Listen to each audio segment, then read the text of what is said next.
দীর্ঘদিন ধরেই কারাগারে নির্যাতনের শিকার হয়ে পাকিস্তানের সাবেক প্রধানমন্ত্রী ইমরান খানের শারীরিক অসুস্থতার বিষয়টি গণমাধ্যমে উঠে আসে।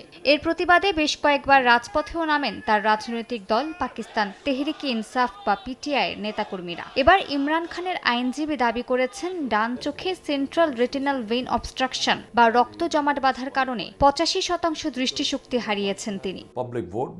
এ অবস্থায় পাকিস্তান তেহরিকে ইনসাফ পার্টির প্রতিষ্ঠাতা ইমরান খান তোষাখানা 2 মামলায় দেয়া সাজা স্থগিত এবং চিকিৎসা ও মানবিক কারণ দেখিয়ে জামিন চেয়ে ইসলামাবাদ হাইকোর্টে আবেদন করেছেন। ব্যারিস্টার সালমান সাফদার ও সালমান আকরাম রাজার মাধ্যমে দায়ের করা আবেদনে কারাবন্দী পিটিআই প্রতিষ্ঠাতা আদালতের কাছে সাজা স্থগিত করে জামিন মঞ্জুরের অনুরোধ করেছেন।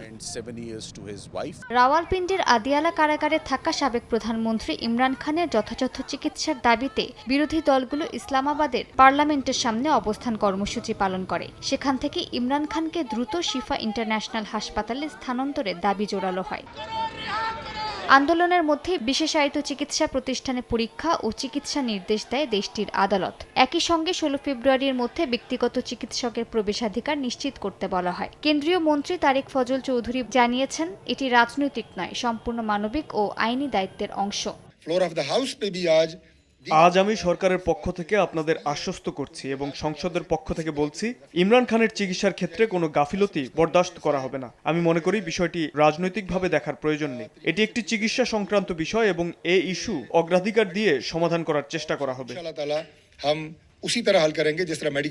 তবে এই সিদ্ধান্তে আপত্তি জানিয়েছে পিটিআই। দলটির দাবি, পরিবারের সদস্য ও ব্যক্তিগত চিকিৎসক উপস্থিত না থাকলে কোনো চিকিৎসা শুরু করা যাবে না।